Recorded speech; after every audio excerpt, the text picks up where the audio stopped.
Good morning guys! Welcome to my channel. Ito po, nagtutupi po tayo. Marami po tayong labahan kasi medyo naging busy tayo. Nakakapantay. Yan, natambakan po tayo ngayon. Ngayon, nagtutupi po tayo. Ito po tayo nakasalang na tuwalya. Ngayon po, nagtutupi po tayo. Kaya po maging magaling po tayo magtupi. Yan po. Po natin, ang trabaho natin dito, yan. Pero sandali lang naman po ang ating duty. Matagal na po yung alas 10. Ayan po, kailangan po natin na bilisan kasi marami pa yung ginagawa natin. Para makarami po tayo, matapos po natin ang ating tinutupi. Pagalingan sa tupian. Nanalo tayo dyan. Yan po, si Laundryman.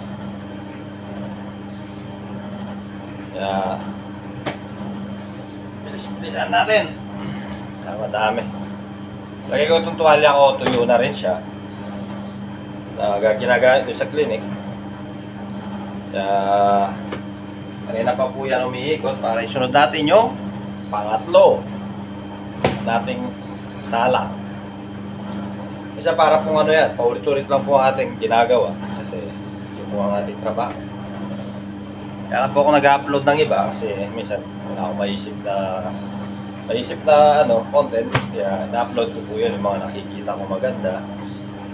Kaya ko po yan ina-upload. Kaya yan po.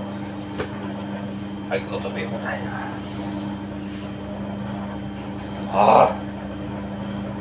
Asa naman po tayo sa ating channel.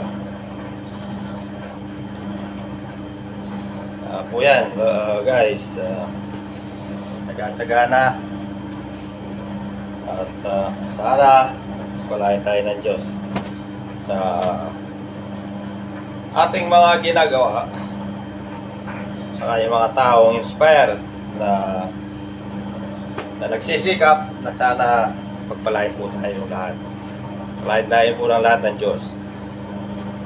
Darating din ang ating swerte. Alam mo, ngayon, bukas, sa susunod na araw, sa susunod na panahon. Hanggat tayo nabubuhay, guys, lahat po yan. Darating ang pag-asa, darating ating swerte. Huwag lang po kayo mawala ng pag-asa. Kasi yung iba kasi nawawala ng pag-asa.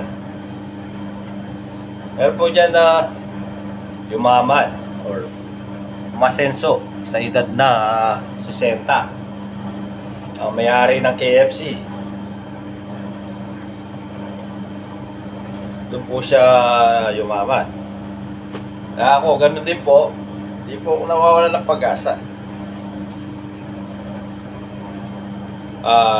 Morgan Freeman, sa edad niya 70, doon pa lang siya nakakuha ng award. At doon pa lang siya naging sikat na artista. Kaya, huwag po tayo mawala ng pag-asa. Parang minsan, pag-asa ay nandyan lang po at ibibigay din ng Diyos niya para sa atin. Parang isang yan, parang isang tubig yan, ang ating buhay. Agos at agos din yan. Huwag lang hayaan na ma-stuck sa isang lugar, at agos din yan.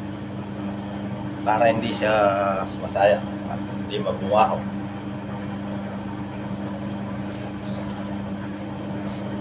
Ako guys, kwento ko rin marami akong pagkakamali sa buhay. Minsan, iniisip mo yung mga nangyari sa buhay natin. Ano yung pagkakamali natin, kaya dapat may tuwid natin. Huwag na natin hayaan nangyari pa uli yun. Kasi, nangyayari kasi minsan yun sa buhay ng tao na sa katigasan ng ating ulo o pinipilit natin yung mga bagay na kakasama. Kasi papasukan tayo ng hindi maganda, ng demonyo, para gawin natin yon na hindi kaaya-aya sa mata ng Diyos. Kaya ako nung ngayon, kamali ako, sabi ko, nagdasal ako, naghingi ako ng tawad sa Diyos na bigyan niya ako ng isang pagkakataon para hindi na mangyari yung nangyari sa buhay ko. Gano'n. Umiyak ako. Sinabi sa sarili ko na tawarin ako, Lord, patawarin mo ako. Mga pagkakasala na gawa ko.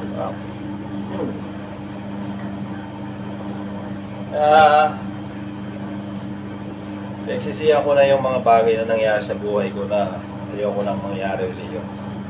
Kasi masakit kasi.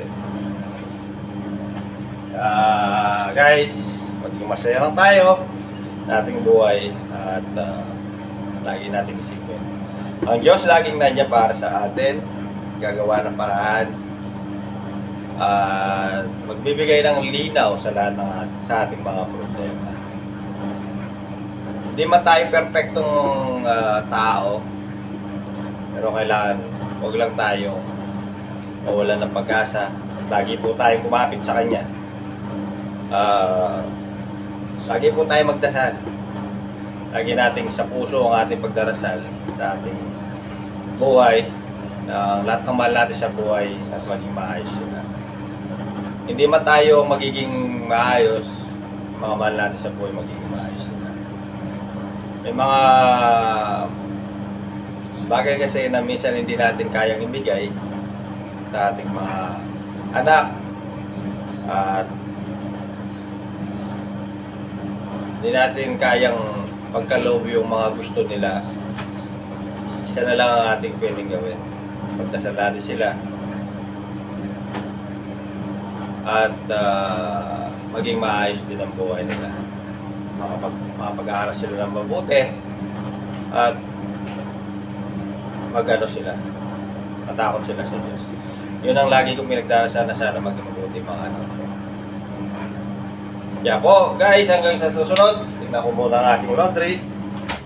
Ayun po, ang ating dinadry, ang ating tuwalya.